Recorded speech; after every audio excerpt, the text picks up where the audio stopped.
देशाकरता आणि काँग्रेस पक्षाकरता मोठी हानी आहे, तशी मला देखील स्वतः पर्सनली पाहायला गेलं तर माझ्या व्यक्तिगत जीवनामध्ये फार मोठा धक्का आहे. त्यांनी डॉक्टर मनमोहन सिंग यांच्या प्रधानमंत्री काळामध्ये त्यांच्या मंत्रालयामध्ये प्रधानमंत्री कार्यालयाचा राज्यमंत्री म्हणून 6-6.5 वर्ष काम केलेलं आहे. अत्यंत जवळून त्यांना मी पाहिलेलं आहे. त्यांनी माझ्यावर खूप प्रेम केलेलं आहे. मला खूप काही त्यांच्याकडून शिकायला मिळालं. एका बाजूला डॉक्टर मनमोहन सिंग यांच्या कार्यालयातील राज्यमंत्री आणि दुसऱ्या बाजूला सोनिया गांधी काँग्रेस अध्यक्ष यांच्या AICC मधील महासचिव असं दुहेरी नात्याने सांभाळलं.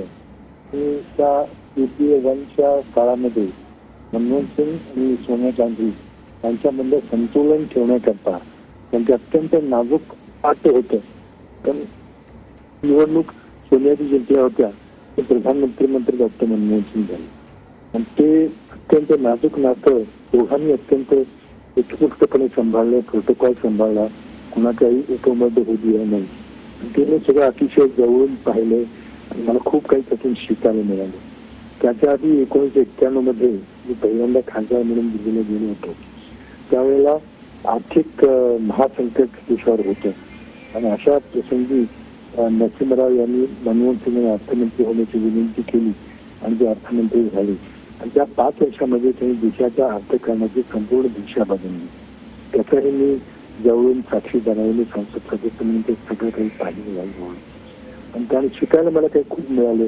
त्यांनी मला खूप प्रेम दिलं, अगदी वडिलांसारखं प्रेम दिले आणि त्यांच्या जाण्यामुळे आज देशाचा काँग्रेस पार्टीतून माझं व्यक्तिगत फार मोठा आघात झालेला आहे. नक्कीच पृथ्वीराज चव्हाणजी, तुम्ही PMO मध्ये त्यांच्यासोबत ती संपूर्ण कारकीर्द तुम्ही PMO मध्ये होतात आणि रूढार्थानं ज्याला राजकारणी म्हटलं जातं किंवा राजकीय नेते म्हणून एक साधारणतः जी एक प्रतिमा डोळ्यासमोर उभी राहते तशी मनमोहन सिंग यांची कधीच उभी राहिली नव्हती. मग तो संपूर्ण जो त्यांचा एकंदर निर्णय प्रक्रियेतला हे असेल किंवा कशा प्रकारे ती त्यांची कारकीर्द तुम्ही स्वतः जवळून अनुभवलीत?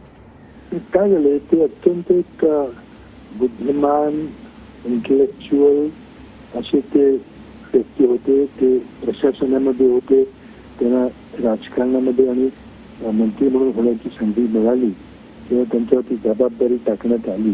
त्यांनी अत्यंत उत्कृष्टपणे पेलली. परंतु ते एक बुद्धिमान व्यक्ती होते, यामध्ये कुठलंच दुमत नाही. त्यामुळे त्यांच्या प्रत्येक निर्णयामध्ये अतिशय पाऊल सुलाखून निर्णय घेत असत.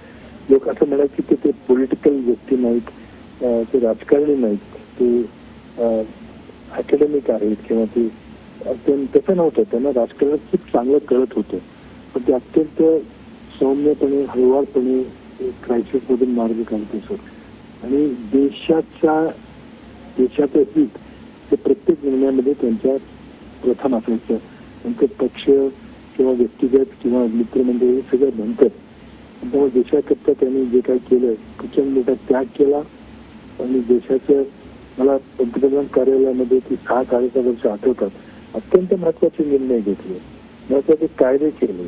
मनरेगासारखा कामाच्या हक्काचा कायदा, माहितीच्या अधिकाराचा कायदा, शिक्षणाच्या अधिकाराचा कायदा, खाद्य आणि सुरक्षेचा कायदा, अशा अनेक सामाजिक कायदे मनमोहन सिंग केले. 2008चं आर्थिक संकट, वैश्विक आर्थिक संकट त्यांनी लिहिलेल्या सांभाळलं. त्या देशातल्या लोकांना कळू पण दिली नाही किती मोठं गंभीर आर्थिक देशात जगात संकट आलेलं आहे.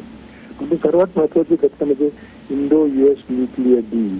त्यांनी जे अमेरिकेबद्दल आपले संबंध न्यूक्लिअर डीलच्या माध्यमातून सुधारले.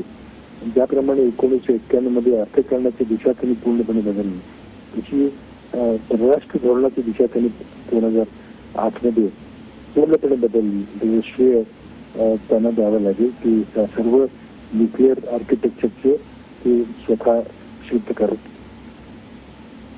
नक्कीच पृथ्वीराज चव्हाणजी.